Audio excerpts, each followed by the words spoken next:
What's happening, fam? L.A.R. movement still moving. Book is entitled Lessons from a Non-Custodial Father at Amazon, Kindle, and Create Space. Link will be in the description box below as usual. Go get it. PayPal link there also. They asked me to put it up, so I'll put it up. Thanks everybody for supporting.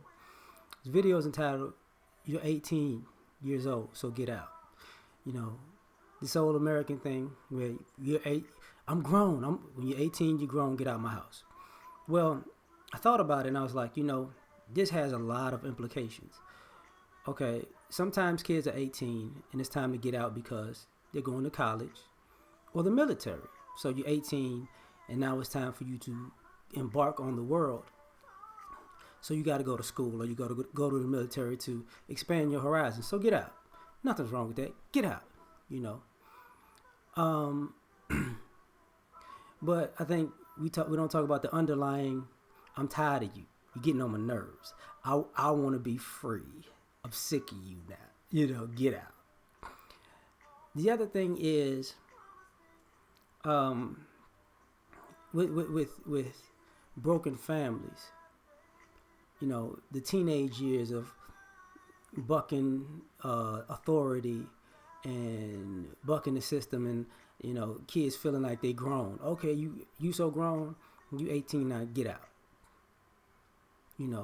And some kids, I ain't gonna never come back, yeah. And then other kids, no, don't put me out. No, you grown, get out. You old enough to be out there on your own, get out. And a lot of times, I think kids are thrown to the wolves because of that you're 18, get out thing, because some kids are disrespectful. Now, the problem is, we don't want to talk about some parents teach their children to be disrespectful, and they to disrespect other people.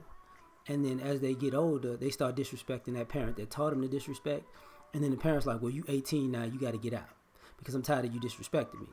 So really, you putting out a kid for acting like you. And instead of fixing the behavior, it was cute when you taught them to be a disrespectful little kid to a disrespectful teenager. Now it's not cute because, they're not supposed to talk to you like that or treat you like that, right? They're not, that disrespect that they bring out into the world isn't supposed to come back on your doorstep. You wanted to, you want to put them out so it can just always come back at them, because people are going to start looking at you like, this kid act like this because of you. And it's, from 17 and 364 days, but that 365th, or rather 366, because that's the new day, on that day, the kid's grown, get out. Some parents don't teach their kids life skills, and they're just ready to get rid of them. They've been housing them until they were 18. So get out, right? And some of you ladies, some of you mothers who pull this stunt where you keep the kid and you're not really a good influence on the kid, and when the last check clears, then it's time for them to get out. And now, when you got a conscience, which some of y'all try to do is send the kid back to the father after the last check clears. So you messed up the kid, you got paid for it. Now you want to send the kid to the father when they're 18, and now they got to pay for the kid to become a functional adult. Why? Because you can't make any money off the kid anymore. So the kid's 18, so get out. So now from 18 to 20 or 22, now you got the father trying to make the kid an adult, and which is going to cause a problem with you and the kid, because it's going to be like, wait a minute, you kept me till I was 18, and I learned more in these 2 to 4 years with my dad than I ever learned with you. And the only reason I was in all these things, and you told me dad was this and dad was that. But why would you send me to him at 18? I don't understand. If he was so bad, why would you send me to him at 18? And all these things that you said aren't true. It's because of a financial aspect of this, right? Now, the other thing that we don't talk about a lot of times is you're 18, so get out. Some people play this role where they'll, by mistake or on purpose, have a kid, as in their late teens, to stay. Some people that works, some people it doesn't, because now you had a kid. They knew they was about to get kicked out, but they had a kid. So now you got to help me take care of the baby because I can't take care of the baby. I don't know what I'm doing. I can have the baby, but I can't take care of the baby. So you can't really put us out. You know what I'm saying? So I know I'm 18, but I ain't ready to get out because you gonna let your grandbaby be out in this world like this? That type of thing. But you're 18, so get out. Now, then you got a situation where, you know, people are coming together like friends, sometimes family. You can come together and be roommates. You got to get out in the world and get it for yourself, right? And bam, whatever. And y'all could build together, grow together, and you realize, because this happens in college, I'm sure it happens in the military, where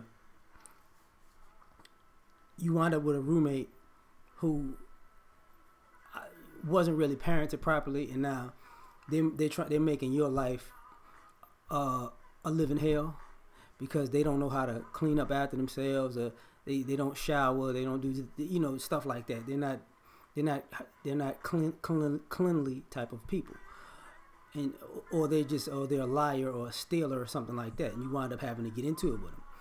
So they're 18, they get out, and you wind up having to check them the way their family wouldn't. And some people don't realize when you're 18 and you get out, you take that out, those dysfunctional qualities out into the world, and people gonna hurt you. And so you forget that ain't nobody gonna do nothing to me. Well, the minute you leave the house, that ain't nobody gonna do nothing to me mentality, that's out the window, because you know everybody gonna do something to you. But people still test those boundaries, right? I remember, true story, I had a roommate, didn't shower the whole semester, my first semester in college. He didn't shower, he didn't wash his clothes. My room stunk. Our room stunk. But he was also a thief. And see, I didn't know he was a thief. I knew he stunk, because you take a couple of weeks to figure out this boy he don't take no showers. He don't wash these clothes, But I didn't know he was a thief to the end of the year, because him and his friend came in our quote-unquote room, and he was rummaging through my things and stealing them while I was gone. So I had no idea that things were missing because I wasn't in the room. And then I came back, and I'm looking for stuff later on. But I see him and his friend, and his friend gives me this, like, I don't even know why he looking at me like that. I'm like, what's wrong with this dude? But as I get to my room later on that day, and he stole from me.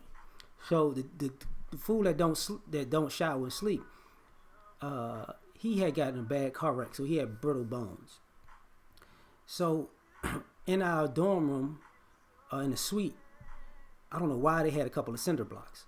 So he's sleeping in the room. I grab a cinder block and I put it over his head. I'm over his bed like this with the cinder block, and I wake him up and say, hey. And he's like, then he wakes up and he sees me like this. I said, listen, I could have woke you up just by throwing this thing on you, but I probably would have broke half of the bones in your body. So the next time you want to be cool and be a thief, understand I will hurt you. And then, let's just say he got in some other trouble and his family came to pick him up and he ain't come back to school. Is it just because of me? Nah, I doubt it, because he got in some other trouble from stealing. He got caught. But I was going, I'm like, hey, there's going to come a point where being in a car wreck and having brittle bones or whatever, who's going to care, right? But he 18, you grown, get out. The other reason I say that is because of this. The downside to that, some kids have been held back by their parents, and when they're 18, they grown, they get out. They start to flourish in life, and they start to realize, man, I'm doing better than my parents in a short amount of time. So it really wasn't me, it was them. And some parents wind up getting jealous of their kids because their kids can go to heights that they couldn't. And they come to realize, I was actually getting sabotaged and held back by my parents or my parent, because they could see me going in this positive direction. They never went there, and probably blamed, because you were born, I had to stop my dreams type of thing. And So they held the kid back. But now that the kid's doing well, it's like, yeah, I'm 18, I'm out, and I ain't coming back. So I'm done with this one. Like, share, subscribe. Catch y'all on the next one. Peace.